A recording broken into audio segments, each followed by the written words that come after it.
وبرکاتہ مغفرتہ۔ پروگرام احکام شریعت اور فقہ حنفی کی روشنی میں آپ کے شرعی مسائل کے حل کے ساتھ ایک دفعہ پھر خدمت میں حاضری کا شرف حاصل ہے۔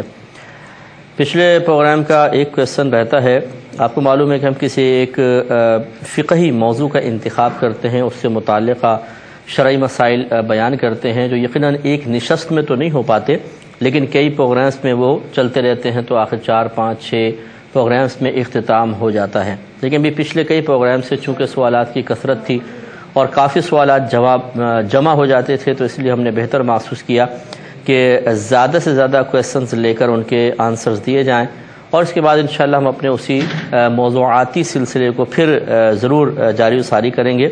تو کچھ ایک دو پروگرام ہم مزید اسی روش پر چلنا چاہیں گے کہ آپ زیادہ سے زیادہ قول کریں، زیادہ سے زیادہ کویسچنز کریں اور ہم ان کے جوابات شامل پروگرام کریں۔ پچھلے پروگرام میں ایک کویسچن یہ کیا گیا تھا کہ ایک مسجد تھوڑی پرانی ہو گئی ہے لیکن قابل استعمال ہے، یعنی فرش وغیرہ ٹھیک ہے، دیواریں ٹھیک ہیں، چھت وغیرہ صحیح ہیں، لیکن کچھ پرانی ضرور ہے۔ تو اب وہاں کی کمیٹی چاہتی ہے کہ اس کو توڑ کر نئی مسجد بنائی جائے، تو کیا یہ پرانی جو قابل استعمال ہے اس کو توڑنا یہ مال کا ضیاع تو نہیں کہلائے گا؟ کیونکہ لازم سی بات ہے کہ ٹوٹا ہوا میٹیریل دوبارہ یوز تو ہوتا نہیں، وہ پھینکنا ہی پڑے گا، تو کیا اس طرح توڑنا صحیح ہے؟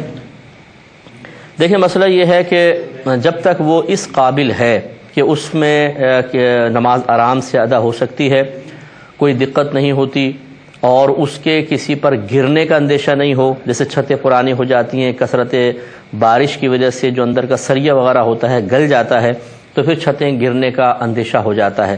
تو جب تک اتنی پرانی کنڈیشن نہ ہو جائے کہ چھت کے گرنے کا اندیشہ ہو، اور یوں بھی نہ ہو کہ مطلب بہت زیادہ قدیم سی مسجد محسوس ہو رہی ہو۔ ایک تو ہیں پرانی شاہی مسجدیں، جیسے انڈیا میں پرانے بادشاہوں کی بنی ہوئی مسجد ہیں، ان کا حسن ہی یہ ہے کہ جس پتھر کی بنی ہے اس کو ویسے رہنے دیا جائے، ان پر کلر وغیرہ نہ کیا جائے، وہ تو بہت قدیم مسجدیں اور بہت خوبصورت مسجدیں ہیں۔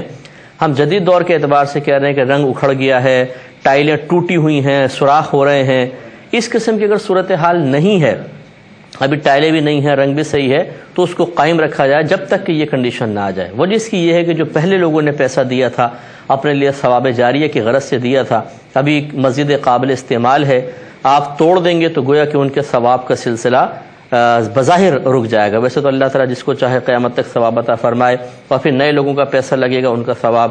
تو اس لیے بہتر یہ ہے کہ اس کنڈیشن میں جو بہت ہی لاغر حالت ہوتی ہے اس تک پہنچنے سے پہلے مسجد کو اسی طرح استعمال کیا جائے۔ ایک کالر ہمارے ساتھ ہیں، السلام علیکم۔ السلام علیکم۔ جی وعلیکم السلام۔ مفتی صاحب آپ سے چند سوالات کرنے۔ جی بہن فرمائیے۔ عصر کی قضا نماز کو عصر کے مکروہ وقت میں پڑھنا کیسا ہے؟ ٹھیک ہے، اور بولیے۔ اور ایک عورت کے پاس کوئی راستہ نہ ہو تو وہ اپنی عزت کے تحفظ کے لیے خودکشی کر سکتی ہے؟ اور اگر ڈاکٹر کسی خاتون کو بشہوت چھو لے تو کیا اس سے حرمت مصاہرت ثابت ہو جائے گی؟ یہ تو کل میں نے جواب دیا تھا اس کے سوال کا، اور کوئی کویشچن کریں؟ جی بولیے۔ جی اور ایک اور سوال ہے کہ اگر والد صاحب نے اپنے بیٹے کو پرائز بانڈ دیے کہ ان کو بیمار تھے کہ یہ ان سے خرچہ سارا اٹھانا، لیکن ان کے بیٹے نے اپنے ذاتی مال سے ان پر خرچ کیا، پھر والد صاحب کا انتقال ہو گیا، تو اب یہ پرائز بانڈ کس حکم میں ہوگی؟ کیا یہ مال وراثت میں شامل ہوں گے یا کیا ہوگا ان کا حکم ہوگا؟ یعنی لڑکے نے خود اس کو رکھ لیا اور اس کی جگہ مال خرچ کر دیا؟ جی ٹھیک ہے، اور کچھ؟ اور ایک یہ مفتی صاحب کے اساتذہ کا دنیاوی اساتذہ کا بھی احترام اسی طرح ہے جیسے دینی اساتذہ کا ہے؟ اور یہ کہ قرب الہی کے حصول کے لیے کیا کسی آستانے سے منسلک ہونا یا پیر سے بیعت ہونا ضروری ہے؟ روحانی ترقی کے لیے؟ جی روحانی ترقی کے لیے کہہ رہی ہیں؟ جی روحانی ترقی کے لیے۔ جی میں عرض کرتا ہوں۔ اور ایک آپ سے یہ پوچھ رہا تھا مفتی صاحب کہ آپ کی کوئی ترجمہ و تفسیر قرآن پاک کا ہمیں آپ کا تحریر شدہ چاہیے، اگر ہو تو آپ وہ بتا دیجیے پلیز۔ تفسیر قرآن؟ جی ٹھیک ہے، میں عرض کرتا ہوں۔ ایک مزید کالر ہیں، السلام علیکم۔ السلام علیکم۔ وعلیکم السلام۔ سر مفتی صاحب آپ کی طبیعت کیسی ہے؟ اللہ کا بڑا کرم۔ مفتی صاحب آپ سے چند سوالات پوچھنے تھے۔ جی فرمائیں۔ بھی آج کل کے دور حاضر میں جو ہے وہ بیوی کا نفقہ کیا کہلائے گا؟ ہم کتب وغیرہ میں پڑھتے ہیں کہ 6 مہینے میں ایک جوڑا اور کھانا پینا وغیرہ، تو دور حاضر میں بھی کیا 6 مہینے میں ایک جوڑا ہی ہوگا؟ ٹھیک ہے۔ اور ایک کوشچن یہ ہے کہ اگر شوہر جو ہے وہ زوجہ کو مار پیٹ کرتا ہے اور نفقہ نہیں دیتا تو زوجہ جو ہے وہ اس سے جدائی اختیار کر لیتی ہے، تو اب شوہر جو ہے دوبارہ بلا رہا ہے کہ تم آ جاؤ، لیکن زوجہ شرط رکھتی ہیں کہ آپ نفقہ دیں گے، تو نفقے سے بھی انکار کرتا ہے کہ نفقہ نہیں دوں گا۔ اب اس صورت میں لوگ جو کہتے ہیں کہ بھئی آپ جو ہے عورت کو کہتے ہیں کہ آپ طلاق لے لیں، آپ کا اس طریقے سے دور رہنا، اور شوہر بلا رہے تو آپ کا یہ دور رہنا درست نہیں ہے کیونکہ شوہر بلا رہا ہے اور آپ جا نہیں رہے، تو کیا اس میں اس کو طلاق لینا ضروری ہوگا عورت کے لیے؟ ٹھیک ہے۔ اور ایک یہ کہ کسی نے قرض کے طور پہ سامنے والے کو گولڈ کوائن دے دیا اور کہتا ہے کہ جب بھی تم واپس کرو نا تو مجھے گولڈ کوائن ہی خرید کے دے دینا کیونکہ سونے کے پیسے تو بڑھتے رہتے ہیں، تو کیا یہ اس طریقے سے گولڈ کوائن کو بطور قرض دینا درست ہوگا؟ اس میں سود کی تو کوئی پہلو نہیں آ رہا۔ ٹھیک ہے۔ اور ایک یہ ہے کہ بغیر محرم کے ہمارے والد صاحب جو ہیں وہ ساؤتھ افریقہ میں رہتے ہیں، تو وہ ہمیں اور والدہ کو بلانا چاہ رہے ہیں، تو اب اس صورت میں کیا اس طریقے سے کر سکتے ہیں کہ یہاں سے کوئی محرم ہمیں ایئرپورٹ پہ صحیح طور پر چھوڑ دیں اور وہاں سے ہمیں ہمارے والد صاحب بھی پک کر لیں، تو اس طریقے سے ہمارا جانا درست ہوگا؟ تو مستقل آپ شفٹ ہونا چاہ رہے ہیں یا بس ویسے ہی گھومنے پھرنے کے لیے جا رہے ہیں؟ ارادہ مستقل رہنے کے اعتبار سے۔ ٹھیک ہے، میں عرض کرتا ہوں۔ ایک اور کالر ہیں، کال لیتے ہیں پھر انشاءاللہ جوابات کی طرف۔ السلام علیکم۔ السلام علیکم۔ السلام علیکم۔ وعلیکم السلام۔ مفتی صاحب محمد عباس بات کر رہا ہوں۔ جی فرمائیے۔ سر یہ سوال یہ ہے میرا کہ یہ جو پرائز بانڈ کا کاروبار ہے سر، یہ آن کے دنوں میں زیادہ داموں میں فروخت کیا جاتا ہے، یہ شرعاً جائز ہے یا ناجائز ہے سر؟ اور اس کے علاوہ سر یہ ہے کہ کرنسی کا جو سر کاروبار کیا جاتا ہے کہ آپ آج کے دن اتنے پیسے دے دو تو کل یا پرسوں جو ہے اتنے ڈالر لے لینا مجھ سے، تو یہ شرعاً جائز ہے یا ناجائز ہے سر؟ یہی میرے سے سوال ہے۔ مطلب آج کیا 1 لاکھ جیسے دے دو تو سر کل پرسوں آپ کو جو ہے نا اتنے ڈالر اس سے اضافی یعنی کہ آپ کو ملے گا، یہ جائز ہے یا نہیں جائز سر؟ تو وہ مطلب شرکت کی دعوت دیتے ہیں یا کہتے ہیں ہمیں بطور قرض دے دو پھر ہم 1-2 دن بعد مہنگا آپ کو کر کے دے دیں گے، یوں؟ سر شرکت کی دعوت دیتے ہیں وہ لوگ۔ ٹھیک ہے۔ اور سر یہ میں عرض کرتا ہوں انشاءاللہ۔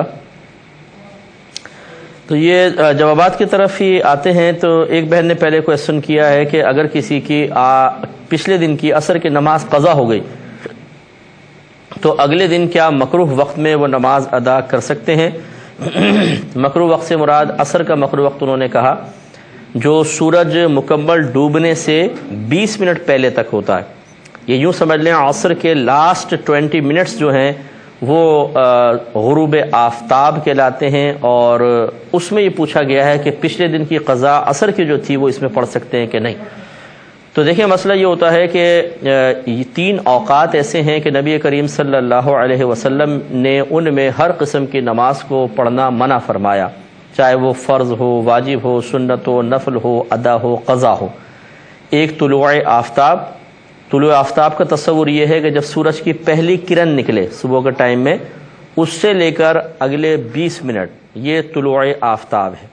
دوسرا غروب آفتاب، یعنی عصر کے لاسٹ 20 منٹس، لاسٹ 20 منٹ جو ہیں وہ غروب آفتاب کہلاتے ہیں، یہ 2 وقت۔ اور تیسرا ہوتا ہے زوال کا وقت، جو ہر ایک نہیں پہچان سکتا۔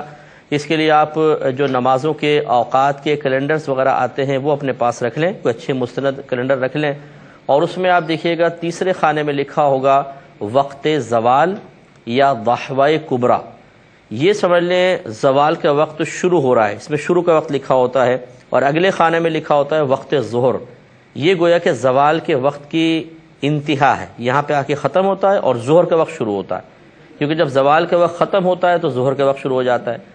اور یہ یاد رکھیں بعض لوگ سمجھتے ہیں کہ جی 12 بجے زوال کا وقت ہوتا ہے، ہمیشہ 12 بجے نہیں ہوتا، بعض اوقات 11:34 11:35 پر بھی ہوگا، اور یہ بھی نہیں کہ 1 گھنٹے رہتا ہے 20 منٹ رہتا ہے، مخصوص نہیں ہے، کبھی یہ 35 منٹ، کبھی 40 منٹ، کبھی 25 منٹ، اس طرح اوپر نیچے ہوتا رہتا ہے۔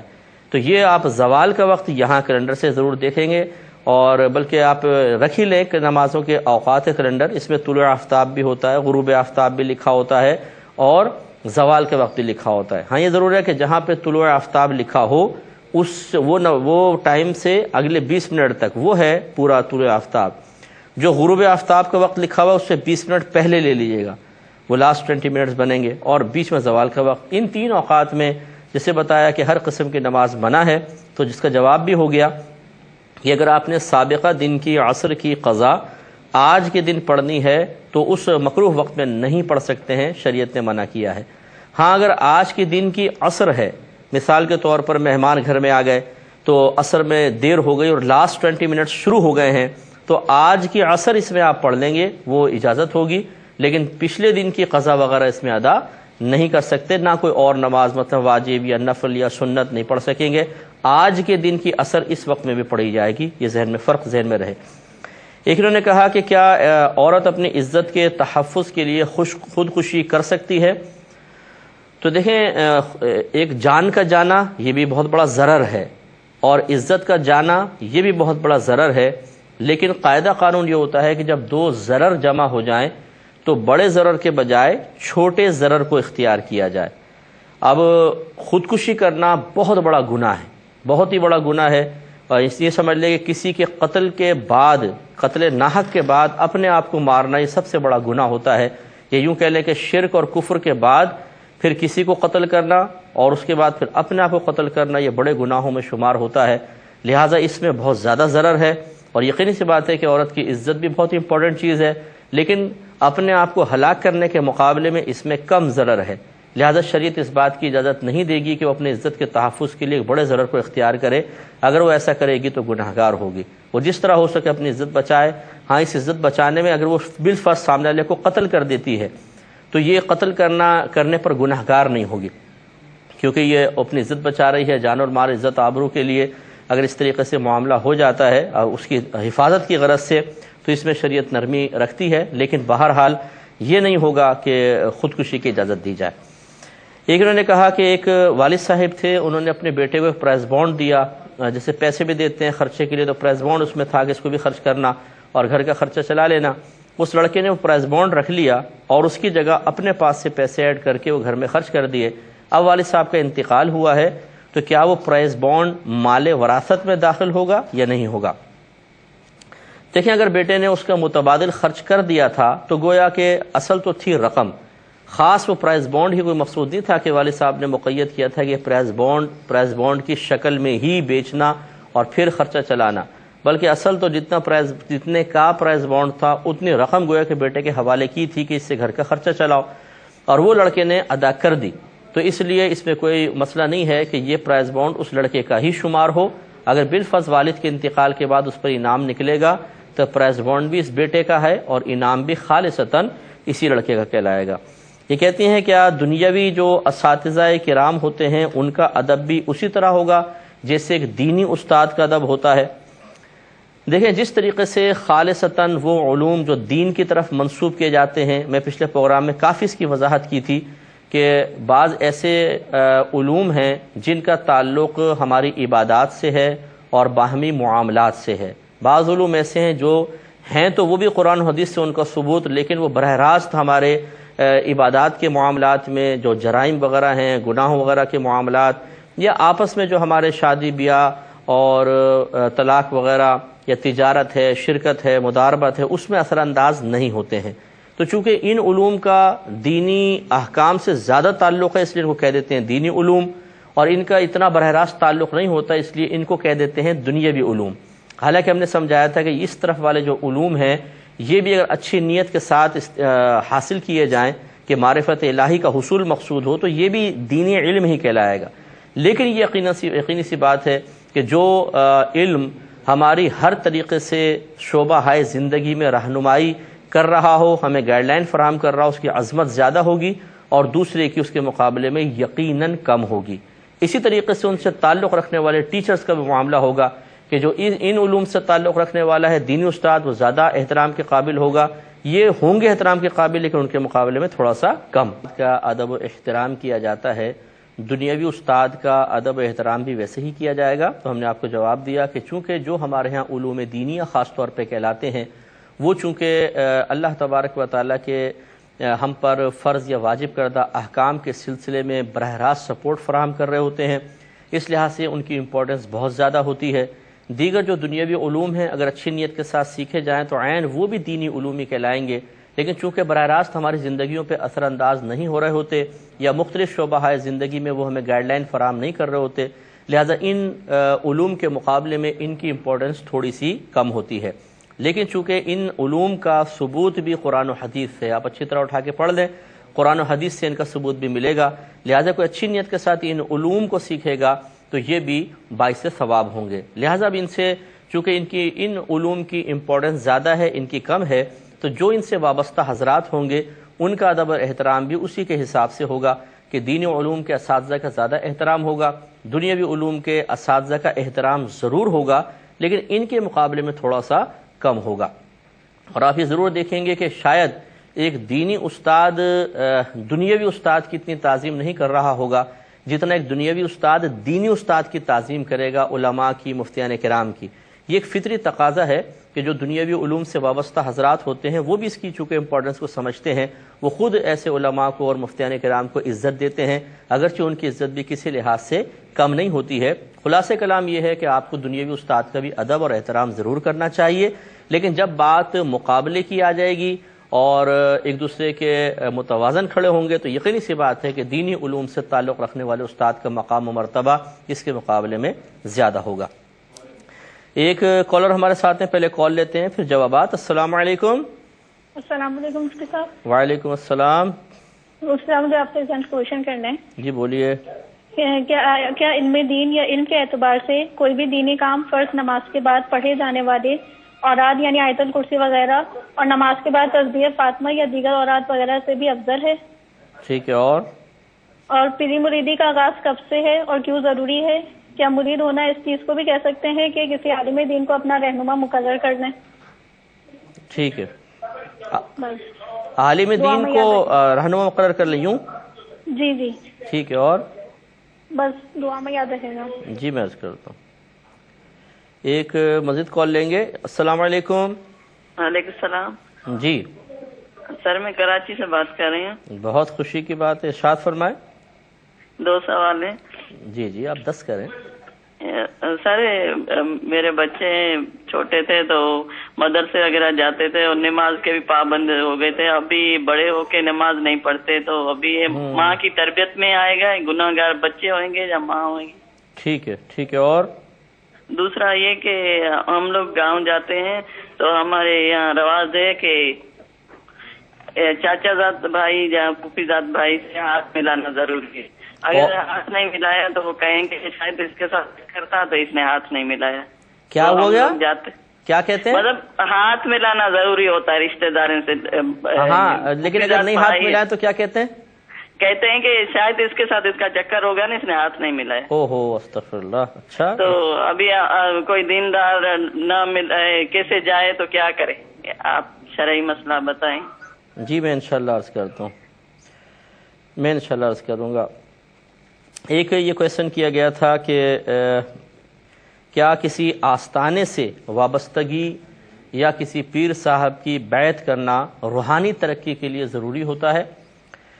دیکھیے، اور اس کے اندر ایک اور کویشچن یہ بھی پیچھے بچے نے کیا ہے کہ پیری مریدی کب سے سٹارٹ ہوئی، اور کیا اگر ہم کسی عالم دین کو اپنا رہنما مقرر کر لیں تو کیا پھر بھی کسی سے باقاعدہ بیعت ہونا ضروری ہوتا ہے؟ دونوں کے میں جواب شامل کر لیتا ہوں کہ یاد رکھیں کہ یہ پیری اور مریدی کے جو اصول ہیں یا اس کے بارے میں جتنے احکام ہیں وہ نبی کریم صلی اللہ علیہ وسلم اور صحابہ کرام کو بنیاد بنا کر حاصل کیے گئے ہیں کہ رحمت کونین صلی اللہ علیہ وسلم جب کسی کو اسلام میں داخل کرتے تھے تو اس سے باقاعدہ بیعت لیتے تھے، کبھی ہاتھ میں ہاتھ لے لیتے تھے سرکار، کبھی اپنی چادر مبارکہ پکڑوا لیتے تھے اور کچھ الفاظ آپ کہتے اور وہ اس کو دہراتے تھے، گویا کہ نبی کریم صلی اللہ علیہ وسلم انہیں اسلام میں داخل کرنے سے پہلے چند چیزوں کا ان سے وعدہ لیا کرتے تھے، وہ وعدہ کرتے تھے تو اسلام میں داخل ہو جاتے تھے، اس کے اور کلمہ وغیرہ پڑھ کے سے داخل ہو گئے، اس کے بعد وہ نبی کریم صلی اللہ علیہ وسلم کی اطاعت اور فرما برداری میں زندگی گزارتے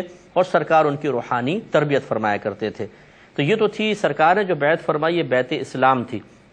اس کے بعد جو آگے سلسلہ چلتا رہا وہ بیعت ارادت ہوتی ہے اس کا مطلب یہ ہوتا ہے کہ ہم کسی سے اسی طریقے سے اپنا روحانی تعلق قائم کرتے ہیں اور انہیں اپنا ایک مربی اور رہنما گویا کہ مقرر کر لیتے ہیں کہ ہم آپ کے ہاتھ میں ہاتھ دیتے ہیں، گویا کہ آپ کی اطاعت، آپ کے پیچھے چلنے کا قصد و ارادہ کرتے ہیں، اور آپ اس کے بدلے میں ہماری روحانی تربیت فرمائیے۔ اور اللہ تعالیٰ کی راہ میں جتنی رکاوٹیں آتی ہیں کہ ہم ان رکاوٹوں کی وجہ سے بارگاہ الہی میں درجہ قرب حاصل نہیں کر پاتے، ان رکاوٹوں کو عبور کرنے کے سلسلے میں اور دور کرنے کے سلسلے میں آپ ہماری رہنمائی فرمائیں۔ تو اور پھر وہ ہم سے اس کے بدلے میں کچھ وعدے لیتے ہیں کہ آپ کو ایسا کرنا ہوگا، ایسا نہیں کرنا ہوگا۔ انسان وعدہ کر لیتا ہے اور انہیں اپنا روحانی ایک سمجھ لیجئے کہ مربی یا قائد یا لیڈر مقرر کر لیتا ہے، اس کو پھر پیر کہہ دیا جاتا ہے اور یہ مرید کہلاتے ہیں۔ تو چونکہ اس کا ثبوت نبی کریم صلی اللہ علیہ وسلم سے ہے کہ آپ نے اسلام کی بیعت بھی فرمائی اور بسا اوقات ایک اور بیعت فرمائی ہے، اور وہ ہے گناہوں سے بچنے کی بیعت، اور سرکار نے وعدے لیے ہیں۔ جیسے کہ ایک دفعہ سرکار نے فرمایا کہ مجھ سے بیعت کرو، صحابہ کرام علیہم الرضوان نے عرض کیا رسول اللہ ہم تو آپ سے بیعت کر چکے ہیں، اب کس بات پر بیعت کریں؟ آپ نے فرمایا اس بات پر بیعت کرو کہ تم حق کہنے میں کسی ملامت کرنے والے کی ملامت کا لحاظ نہیں کرو گے۔ تو صحابہ کرام نے اس پر بھی بیعت کی۔ معلوم ہوا کہ سرکار نے دو بیعتوں کا تصور دیا، ایک کفر سے جب اسلام میں داخل ہوں وہ بیعت جو بیعت اسلام کہلاتی ہے، اور ایک وہ کہ جس میں چند کاموں کا ارادہ یا وعدہ لیا جاتا ہے اس سلسلے میں بیعت، اسے بیعت ارادت کہہ دیتے ہیں، جس کا ثبوت دوسری روایت کے اندر باقاعدہ موجود ہے، اور پھر یہ سلسلہ چلتا رہا۔ معلوم ہوا کہ اس کی ابتدا تو نبی کریم صلی اللہ علیہ وسلم سے بذات خود ہوئی اور اسی دور سے لے کر آج تک یہ چلتا آ رہا ہے۔ اب سوال یہ پیدا ہوتا ہے کہ کیا پیر کو کسی کو پیر بنانا یہ لازم ہے؟ تو یہ لازم بمانے فرض یا واجب تو نہیں ہے، لیکن چونکہ ہمارے تقریباً 1500 سال کے اکابرین جو بڑے بڑے مقامات پر فائز ہوئے اور جن کی بزرگی مسلمہ ہے، جیسے شیخ عبد القادر جیلانی رضی اللہ تعالیٰ عنہ، معین الدین چشتی اجمیری رضی اللہ تعالیٰ عنہ، شیخ شہاب الدین سہروردی ہیں، اور حضرت بہاؤالدین نقشبند رضی اللہ تعالیٰ عنہ، یہ بڑے بڑے نام ہیں بزرگوں کے۔ یہ خود زہد و تقوی کے پیکر تھے، صاحب علم تھے، صاحب تقوی تھے، لیکن اس کے باوجود ان سب نے کسی نہ کسی کو اپنا روحانی رہنما اور مربی اور قائد مقرر کیا ہے۔ جیسے اس اعتبار سے کہا جا سکتا ہے کہ یہ بہت ہی امپورٹنٹ چیز ہوتی ہے کہ آپ صحیح ایک رہنما کا جو روحانی طور پہ آپ کی ترقی کا باعث بن سکے اس کا انتخاب کریں اور ان سے باقاعدہ بیعت کر کے روحانی منازل کو طے کریں۔ دنیا میں روحانی منازل بہت طے ہوتی ہیں، اور انشاءاللہ پھر میدان محشر میں ان نفوس قدسیہ سے ہم حسن ظن رکھ سکتے ہیں کہ چونکہ یہ عالم دین بھی ہوتے ہیں، متقی ہوتے ہیں، پرہیزگار ہوتے ہیں، اور ایسے لوگوں کو اللہ تعالیٰ میدان محشر میں حق شفاعت عطا فرمائے گا، تو یہ ہو سکتا ہے کہ یہ ایک اور سہارا میدان محشر میں نجات کا حاصل ہو جائے کہ یہ اپنے مرید کی شفاعت کر کے اس کو جنت میں لے جائیں۔ لیکن یہ اس کا مطلب ہرگز نہیں ہے کہ ہم یہ کہیں کہ پیری مریدی کرنا فرض اور واجب ہے، نہیں کرو گے تو گناہ گار ہوگے، یا ہم یہ کہیں کہ جو بے پیرا ہوتا ہے ضرور جہنم کے اندر جائے گا، غلط ہے۔ اسی طریقے سے پیر کی بیعت کر لینے کے بعد بے پرواہ ہو جانا اور ہر طرح کے گناہ کرنا، اور جب کوئی سمجھائے تو کہنا جی ساڈا پیر بڑا وڈا پیر ہے جی، وہ اپنے جنت میں لے جائے گا، اس قسم کی اوٹ پٹانگ باتیں کرنا بالکل غلط ہے۔ صحابہ کرام علیہم الرضوان نے نبی کریم صلی اللہ علیہ وسلم کی بیعت فرمائی، بیعت کی، اس کی سعادت حاصل کی۔ سرکار سے بڑھ کے رہنما کون ہوگا؟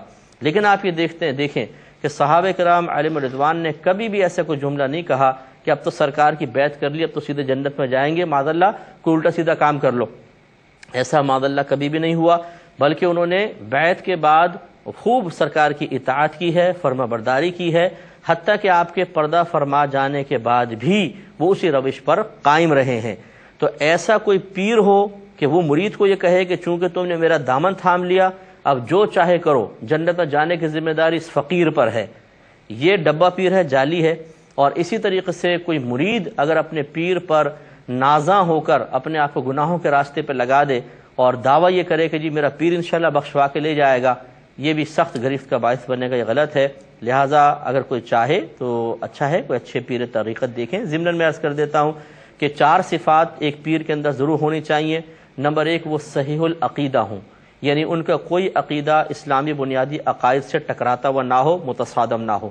نمبر 2، وہ عالم دین ہوں، اور مفتی ہوں تو نور علی نور ہے کہ روحانی ترقی بھی ہوگی اور دنیاوی لحاظ سے معاملات میں بھی انشاءاللہ وہ گائیڈ لائن دیں گے۔ ہم نے بہت سے پیروں کو دیکھا ہے زہد و تقوی کے پیکر ہوتے ہیں لیکن اتنے صاحب علم نہیں ہوتے اور وہ اپنے مریدین کو شرعی مسائل بھی نہیں بتاتے. تو مرید آ کے روحانی ترقی کا خواہاں تو ہوتا ہے لیکن جب یہاں سے نکلتا ہے تو بزنس جا کے حرام کر رہا ہوتا ہے, ناجائز ٹرمز اینڈ کنڈیشنز سے بزنس کر رہا ہوتا ہے اور اس طرح حرام کھا رہا ہوتا ہے. اب کتنی بھی پیر صاحب اس پہ اپنی روحانی تجلیاں برسائیں لیکن جو حرام کھا رہا ہے اس کی روحانی ترقی کبھی بھی نہیں ہو سکے گی. اس لیے ایسا اگر پیر بنایا جائے کہ جو روحانی ترقی کے ساتھ ساتھ دنیاوی لحاظ سے علوم دینیہ کی روشنی میں مکمل رہنمائی فراہم کرے تو نور علی نور ہے, تو عالم اور مفتی ہوں تو بہت ہی اچھی بات ہے. تیسرا ہوتا ہے کہ اعلانیہ طور پہ وہ کوئی گناہ نہ کرتے ہوں, اعلانیہ طور پہ کوئی گناہ نہ کرتے ہوں. اس میں دو چیزیں آ جائیں گی, گناہ نہ کرتے ہوں اور ظاہری طور پہ بعمل بھی ہوں, کیونکہ جو ظاہری طور پہ بعمل ہے وہ یقینی سے گناہ گار بھی ہے. تو اس میں دونوں چیزیں کہ ظاہری اعتبار سے بعمل اور اعلانیہ کوئی گناہ نہ کرتے ہوں. اعلانیہ کا مطلب سب کے سامنے, اگر وہ کہیں پیٹھ پیچھے کسی گھر میں چھپ کر اپنے علیحدہ کوئی گناہ کر رہا ہے بالفرض تو ہمیں کوئی جستجو کی مطلب اجازت نہیں ہے, بلکہ یہ حرام ہے کہ کسی کی جستجو کی جائے کہ ذرا ان کے پرائیویٹ معاملات دیکھیں کوئی گڑبڑ تو نہیں ہے, وہاں سے مطمئن ہو جائیں گے تب بیعت کریں گے. غلط. ظاہر دیکھیں, واچ کریں آپ 10 روز 15 روز 20 روز, اگر تمام معاملات بہت اچھے ہیں, کوئی اس میں اعلانیہ طور پہ خطا نہیں ہے تو صحیح ہے. اعلانیہ خطا میں جیسے مثال کے طور پر عورتوں کو بلا پردہ بغیر پردے کے اپنے سامنے بٹھانا, یا عورتوں کے ہاتھ میں ہاتھ لے کر بیعت کرنا, یا عورتوں کا پیر صاحب کا بدن دبانا, یہ سب حرام ہے. مریدنی اور پیر کا بالکل ویسا پردہ ہوتا ہے جس سے ایک اجنبی مرد اور عورت کا ہوتا ہے.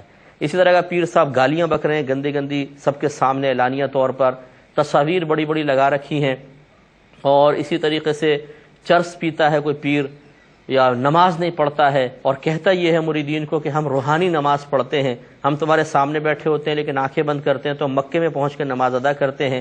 یہ تمام چیزیں جو ہیں یہ غلط ہیں. اس طرح کا پیر یقیناً قابل بیعت نہیں ہے.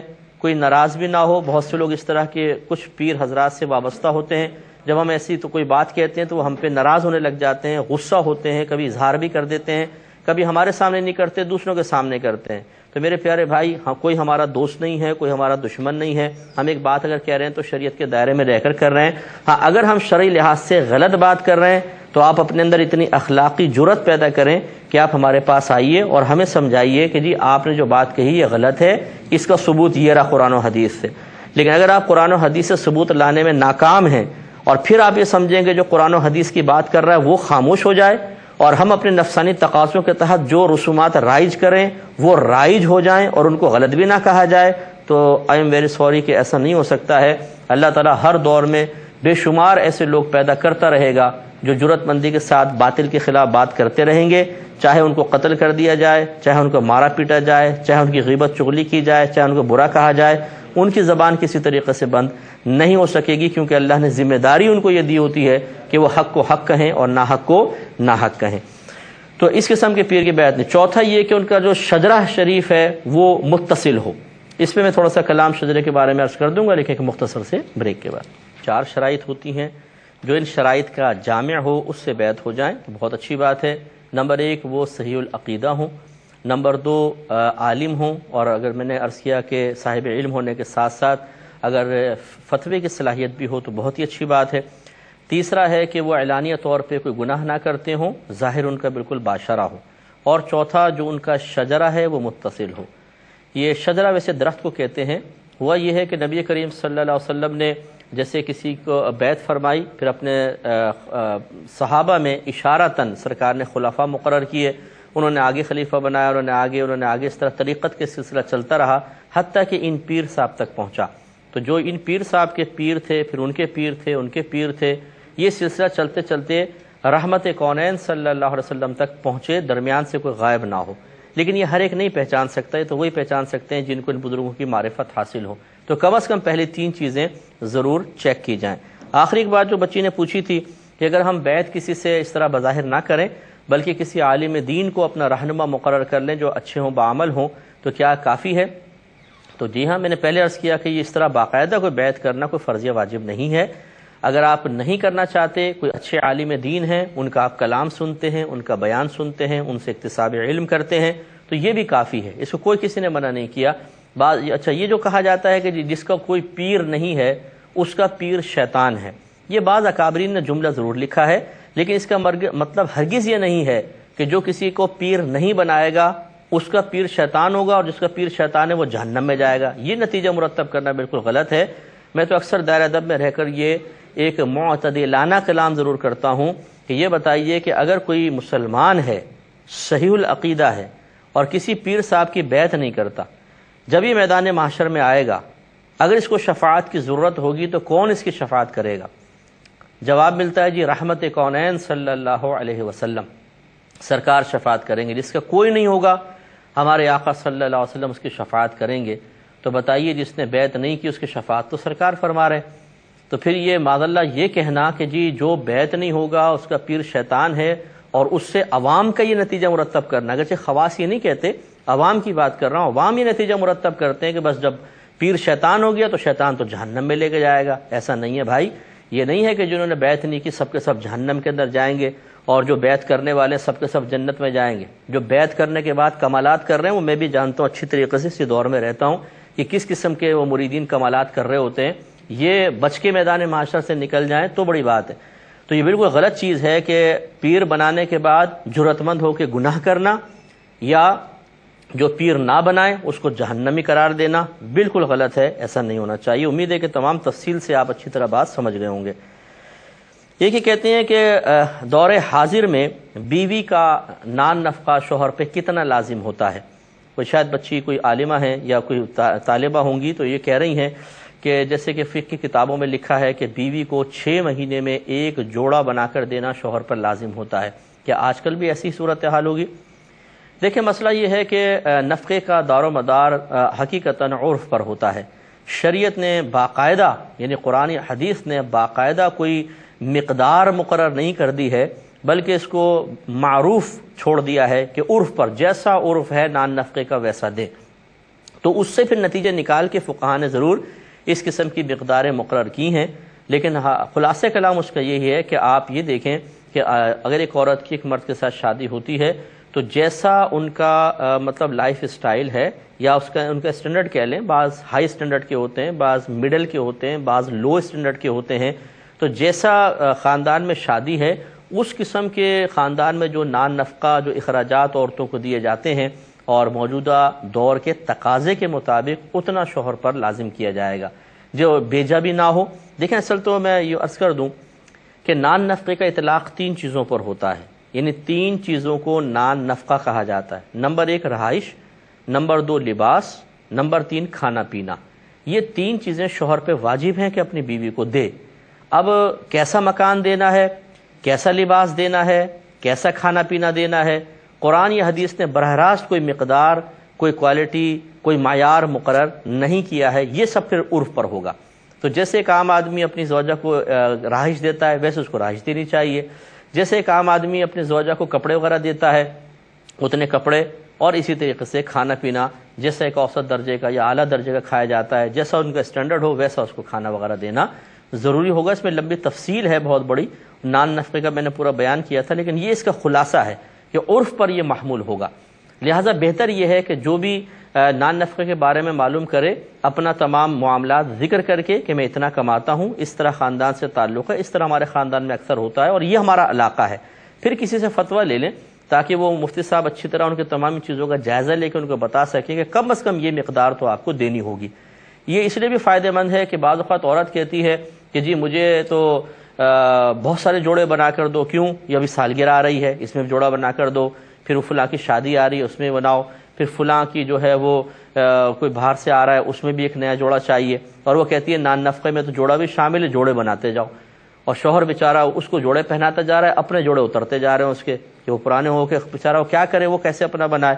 تو یہ غلط طریقہ کار ہوتا ہے کہ جب شرعی لحاظ سے نان نفقے کی مکمل معرفت حاصل نہیں ہوتی تو عورت بہت سی چیزوں کو اپنا حق تصور کر کے شوہر سے مطالبہ کر رہی ہوتی ہے اور وہ دینے پر مجبور ہوتا ہے. نہیں دے تو گھر میں لڑائی جھگڑا ہو جاتا ہے.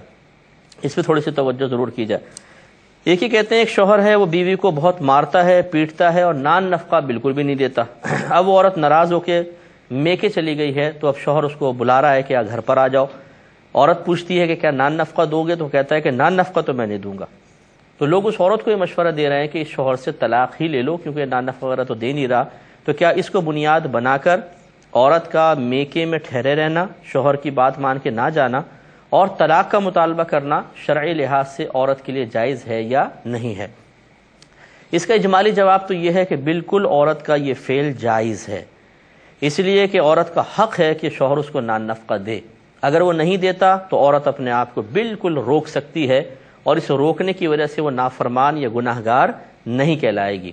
نان نفقے کی شرعی لحاظ سے اتنی امپورٹنس ہے کہ اگر ایک شخص یہ سمجھتا ہے کہ میں عورت کو نان نفقہ نہیں دے سکتا ہوں تو اس کے لیے شادی کرنا ہی گناہ ہے، یاد رکھیں گناہ ہے، مکروہ تحریمی ہے، حرام کے نزدیک ہے کہ یہ شادی کرے، کیونکہ ایک عورت اپنا سب کچھ اس کے سپرد کر رہی ہے، ایک مفت کی سمجھ لیں نوکرانی آپ کو مل رہی ہے۔ میں بہنیں برا نہ مانے، میں ان کو نوکرانی نہیں کہہ رہا ہوں، لیکن آدمی سوچے کہ ایسی اگر عورت آپ اپنے گھر میں اتنے کام کاج کرنے والی ذرا رکھیں اپنے گھر میں اور 24 گھنٹے آپ کے گھر میں کام کرے، کتنے پیسے لے گی؟ اور وہ فری میں آ کے مفت میں آ کر اپنا آپ پورا حوالہ کر دیتی ہے۔ ایک ماں باپ اپنی زندہ بچی کو آپ کے حوالے کر دیتے ہیں اور پھر اس کی ایسی قدر و قیمت کہ اس کو بھینس اور بکری کو بھی چارہ دے دیتا ہے آدمی، اس کو چارہ تک آپ دینے کے لیے تیار نہیں ہے، تو پھر کیا فائدہ آپ کا شادی کرنے کا؟ اس سے بہتر ہے کہ بھائی آپ کسی مزار کے باہر بیٹھ جاؤ، وہاں پر لنگر بھی مل جائے گا اور اپنا خرچہ بھی اچھا چل جائے گا۔ شادی نہ کرو، پھر بہتر ہے کہ روزے وغیرہ رکھ کے گزارا کرو۔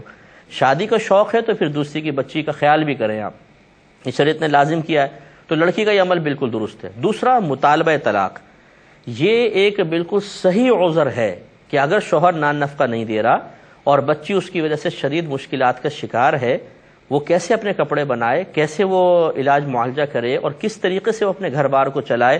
کیا بار بار اپنے ماں باپ سے مانگتی رہے؟ ماں باپ بھی کب تک دیں گے، بھائی بہن بھی کب تک دیں گے؟ پھر طنز ہوتے ہیں، تانے دیے جاتے ہیں بھابھیوں کی طرف سے، ایک مسلسل ذہنی اذیت ہے، ٹارچر ہے۔ لہٰذا اگر عورت اس کو بنیاد بنا کر طلاق کا مطالبہ کرے تو شرعی لحاظ سے بالکل درست ہے، اس میں کوئی حرج نہیں ہے۔ ہاں اگر ایسی بات نہ ہوتی تو پھر ضرور ہم منع کرتے، کیونکہ رحمت کونین صلی اللہ علیہ وسلم نے ارشاد فرمایا کہ جو عورت بغیر کسی وجہ سے، بغیر کسی عذر کے اپنے شوہر سے طلاق کا مطالبہ کرے تو یہ بروز قیامت جنت کی خوشبو بھی نہیں پا سکے گی۔ یعنی حرام ہے طلاق کا مطالبہ کرنا، گناہ کبیرہ ہے، اور اتنی سخت وعید ہے کہ وہ عورت جنت میں نہیں جا سکتی جو مطالبہ طلاق کرے، اور طلاق لے لے تو پھر اس کو اور کیا انجام ہوگا۔ تو وہ بہنیں بھی ذرا درس حاصل کریں ہمارے اس جملے سے، بلکہ نبی کریم صلی اللہ علیہ وسلم کی اس حدیث مبارکہ سے کہ جو چھوٹی چھوٹی بات پر طلاقیں مانگتی ہیں، چھوٹی چھوٹی بات پر، مجھے لپسٹک لا کر نہیں دی، طلاق دے دو، تم نے اپنی ماں کے لیے چائے بنوا لی، طلاق دے دو، تمہاری ماں میرے پہ چک چک کرتی ہے، طلاق دے دو۔ وہ شوہر کو طلاق کی دھمکیاں دے دے کے اس کو ذہنی اذیت میں مبتلا کر کے اپنے لیے بھی آخرت کی بربادی کا سامان کرتے ہیں۔ اور اسی طرح معذرت کے ساتھ وہ ماں باپ جو اس قسم کی بچیوں کی حوصلہ افزائی کرتے ہیں، ان کے پیچھے کھڑے ہو جاتے ہیں کہ بیٹا تم فکر مت کرو، تمہارا شوہر اگر تمہیں یہ نہیں دیتا، وہ نہیں دیتا، معمولی چیزیں ہیں تو بس ٹھیک ہے، ہم ہیں نا پیچھے تمہارے، ہم تمہیں طلاق دلوا دیں گے۔ اور اگر لڑکی زیادہ تھوڑی خوبصورت ہو، اگلے رشتے کا کوئی مسئلہ بھی نہ ہو، تو اور زیادہ سر چڑھ کے پھر بولتے ہیں کہ ہمارے لیے کون سا پرابلم ہے، یہ جائے گا دوسرا کوئی رشتہ مل جائے گا۔ تو آسانی سے رشتہ مل جانے سے سابقہ شوہر کی دل آزاری کا گناہ تو معاف نہیں ہو جائے گا۔ یہ میدان محشر میں پتہ چلے گا کہ اپنی بچی کی جس راحت کا سامان کرنے کے لیے آپ نے دوسرے کے لیے اذیت کا سامان کیا ہے، وہ میدان محشر میں کس قدر مہنگا پڑا ہے، وہ پھر وہاں جا کے پتہ چلے گا۔ اس لیے اس قسم کے معاملات میں قدم اٹھانے سے پہلے ذرا 10 دفعہ سوچ لیا جائے۔ ایک یہ کہتے ہیں کہ ان کے والد صاحب ساؤتھ افریقہ میں ہوتے ہیں اور وہ چاہتے یہ ہے کہ تمام یہ بچے بچیاں اور زوجہ یہاں سے ایئرپورٹ پہ کوئی محرم بٹھا دے اور وہاں پہ ہم ایئرپورٹ پہ ان کو ریسیو کر لیں، تو کیا اس طریقے سے آنا جانا صحیح ہے؟ دیکھیں، ہمیں سب سے پہلے تو یہ بات یاد رکھیں، اس کا حکم شرع معلوم کرنے کے لیے کچھ تمہید کی ضرورت ہے۔ وہ یہ کہ نبی کریم صلی اللہ علیہ وسلم نے ارشاد فرمایا کہ کسی عورت کے لیے حلال نہیں کہ جو اللہ تعالیٰ اور اخروی دن پر ایمان رکھتی ہے، اس کے لیے جائز نہیں کہ بغیر محرم کے 3 دن سے زیادہ کا سفر اختیار کرے۔ تو 3 دن کا جو فقہاء نے اندازہ کیا ہے وہ اندازے مختلف ہیں۔ یہ ہو سکتا ہے کہ جو میں مقدار آپ کو بتا رہا ہوں وہ کوئی اور بتائے تو اس سے مختلف ہو، کیونکہ یہ فقہاء کا اپنا اندازہ۔ سرکار نے 3 دن کا لفظ کہا تو فقہاء نے سوچا کہ 3 دن میں کتنا فاصلہ طے ہوگا، اس کو کلومیٹرز میں لا کر 92 کلومیٹرز کا اندازہ ہوتا ہے کہ 92 کلومیٹر اگر عورت بغیر محرم کے سفر کرے تو اس وعید کا شکار ہوگی۔ لیکن اس کی کوئی نہ کوئی علت ضرور ہوگی۔ نبی کریم صلی اللہ علیہ وسلم نے جو عورت کو اکیلے سفر کرنے سے منع فرمایا، ذرا سابقہ دور کو اپنے ذہن میں لے کر آئیں کہ جب جنگلوں میں سفر ہوتے تھے، اونٹوں پر، خچروں پر، گدھوں پر، پھر وہاں پہ واش رومز وغیرہ کہیں نہیں ہوتے تھے، تو جنگلوں میں جا کے قضائے حاجت کے لیے جانا پڑتا تھا۔ اب اکیلی عورت ہے، یہ تمام معاملات اس کے سامنے ہیں کہ اجنبی لوگ ہیں اور جنگل ہے، اور پھر اس طرح اکیلے بہت سی جگہوں پہ جانا پڑے گا، تو اس لیے سرکار نے اس کو منع فرمایا۔ تو اب یہ کیا ان کے لیے کیا حکم ہوگا، یہ میں انشاءاللہ ضرور عرض کروں گا، لیکن ابھی ٹائم نہیں بچا کیونکہ جواب ذرا لمبا ہے، تو انشاءاللہ نیکسٹ پروگرام میں سب سے پہلے اسی مسئلے کو ملیں گے اور جواب کا آغاز کریں گے۔ ای میل ایڈریس ہمارا اسکرین پہ چل رہا ہوگا، جو بھائی بہن یہاں کال نہ کر پائیں بلا جھجک ہمیں میل کر سکتے ہیں، ہم کوشش کریں گے کہ جتنی جلد ممکن ہو آپ کو جواب میل پر دے دیں۔ اب اپنے میزبانوں کو ہماری کیو ٹی وی کی ٹیم کو اجازت مرحمت فرمائیں، آپ ہمارے لیے دعا کیجئے، ہم آپ کے لیے دعا گو ہیں کہ اللہ تعالیٰ آپ کو اور ہمیں بھی بہترین روحانی استاد اور روحانی مربی قائد عطا فرمائے، ان کی گائیڈ لائن کی روشنی میں سفر آخرت طے کرنے کی توفیق عطا فرمائے، آمین۔ وآخر دعوانا ان الحمدللہ رب العالمین۔